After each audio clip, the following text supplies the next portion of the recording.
तुभ्यं नमः सकलमङ्गलकारकाय। तुभ्यं नमः सकलनिवृत्तिदायकाय। तुभ्यं नमः सकलकर्म विनाशकाय। तुभ्यं नमः सकलतत्त्व निरूपकाय।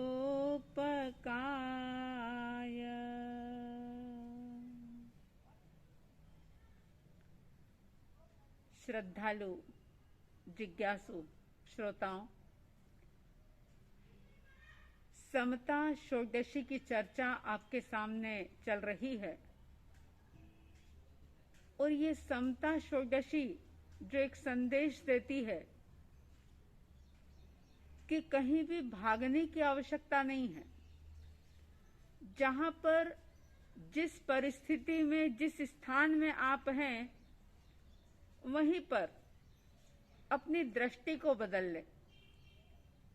जैसे ही दृष्टि बदलेगी, ज्ञान की आंखें, ज्ञान नेत्र जैसे ही खुलेंगे, ज्ञान दृष्टि उद्घाटित होगी कि सारी समस्याएं अपने आप ही समाधान पा जाएगी। लोग ये सोचते हैं कि घर का माहौल नहीं है, घर में अनुकूल वातावरण नहीं है, इसलिए धर्म ध्यान नहीं होता।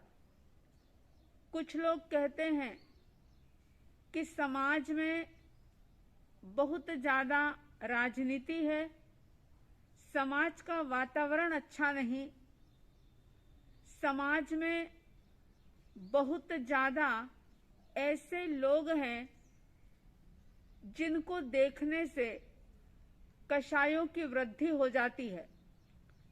जिन लोगों के आचरण को, उनके बिहेवियर को देख करके व्यक्ति का भीतर से आंदोलित हो जाता है, उद्वेलित हो जाता है, तो ऐसा व्यक्ति समाज में या धर्म स्थानकों में जाकर के धर्म साधना नहीं करता और जीवन भर अवसर तलाशता रहता है। और ज्ञानी कहते हैं कि ये जीवन तो पानी के बुलबुले की तरह है, कब खत्म हो जाएगा पता नहीं।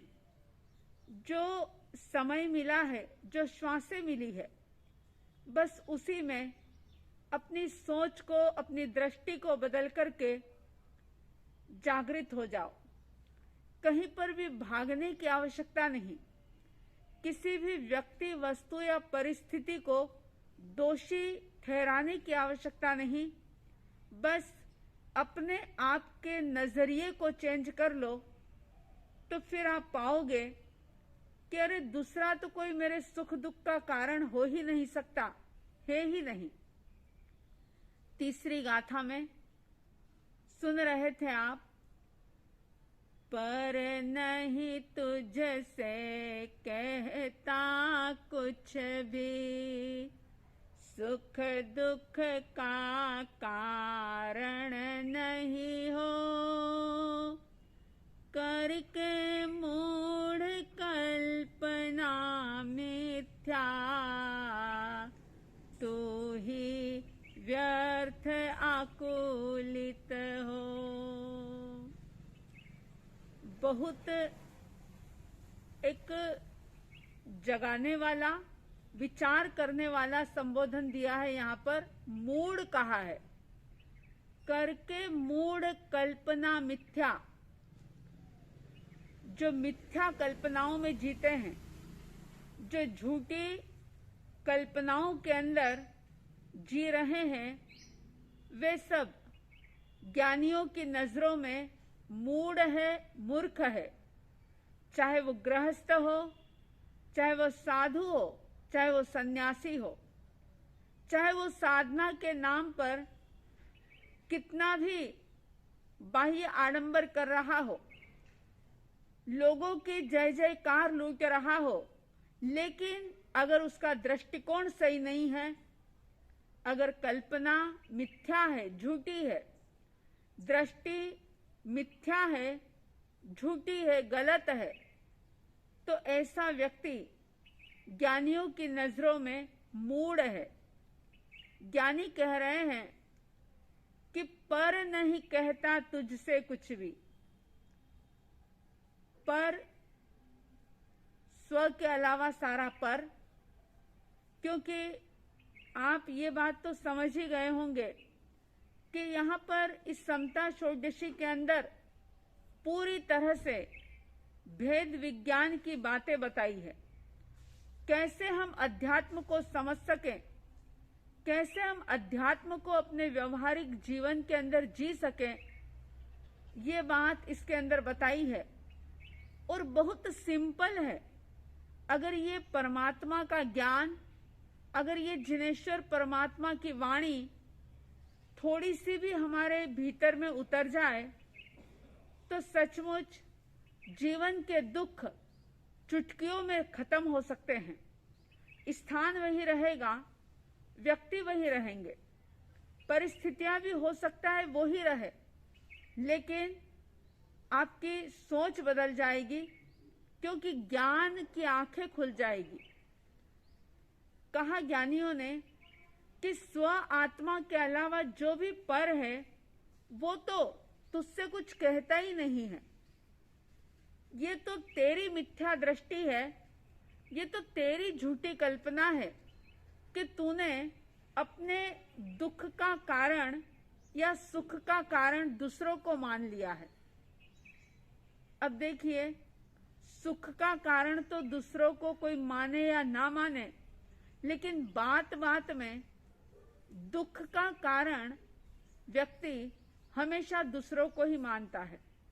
और कई लोग ये सवाल करते हैं कि आप तो साधु बन गए हो, आप तो घर गृहस्थी से बहुत दूर हो, आपको नहीं पता कि घर परिवार में कैसी कैसी सिचुएशन का सामना करना पड़ता है, कैसे कैसे उतार चढ़ाव जीवन के अंदर आते हैं, और भला ऐसे उतार चढ़ावों के बीच में व्यक्ति स्थिर कैसे रह सकता है, शांत कैसे रह सकता है, कैसे वह बिना कर्मों के बंधन के जी सकता है।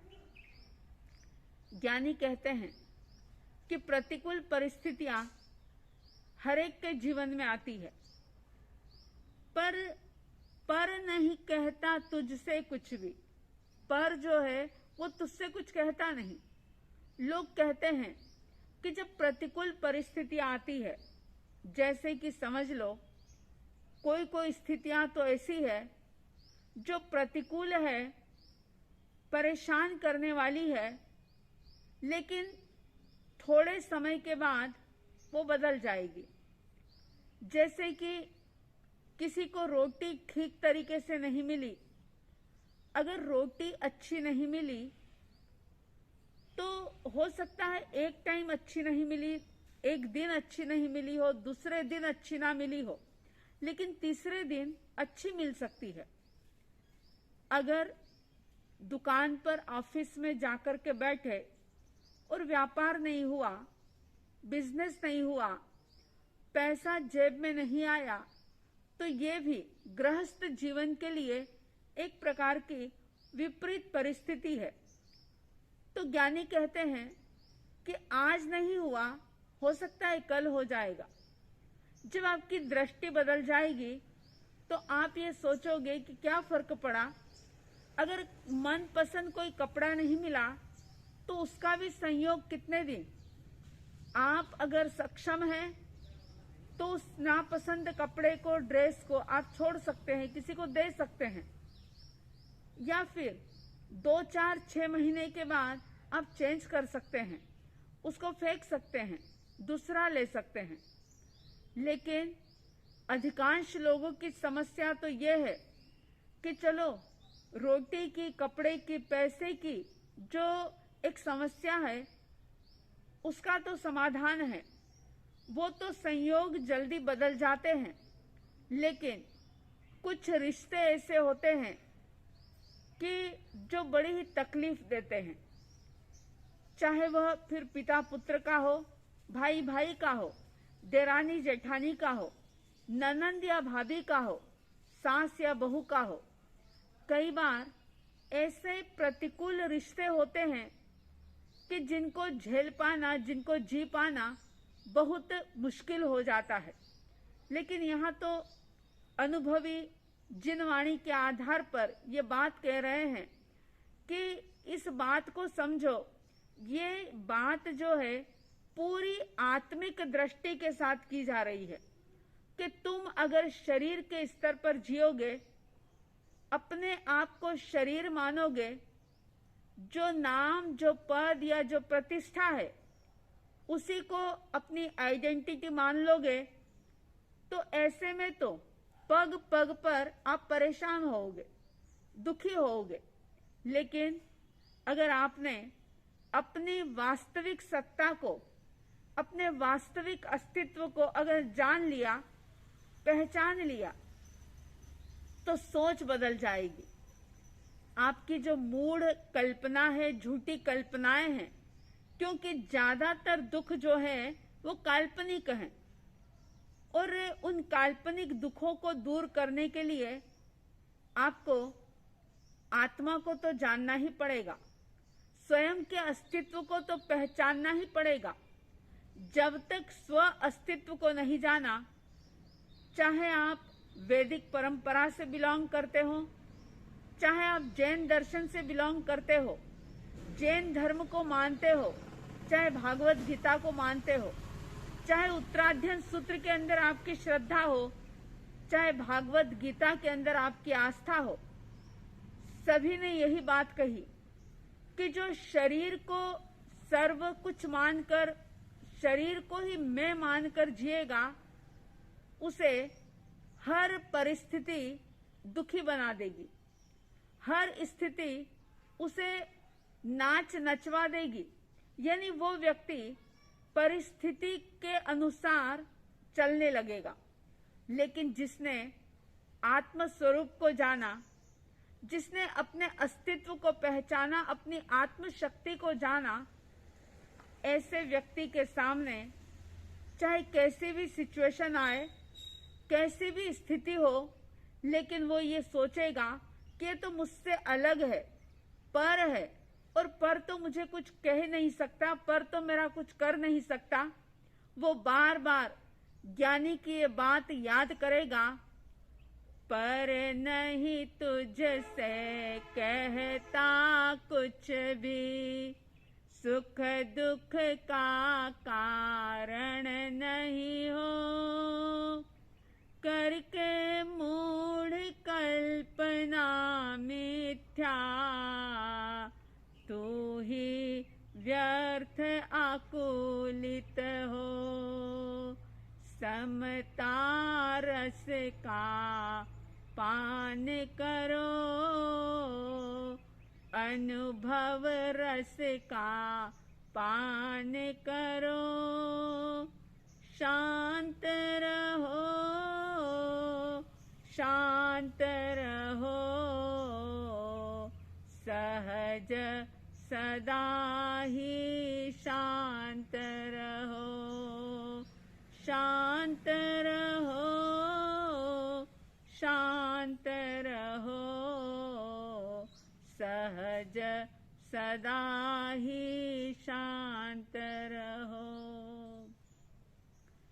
सहज शांति का, आनंद का जो सागर आप में, हम में, सब में लहरा रहा है, उसकी तरंगों का हम अनुभव कर सकें, ऐसा सत्व आपके हमारे भीतर में जागे कि उस अनहद आनंद को हम महसूस कर सकें।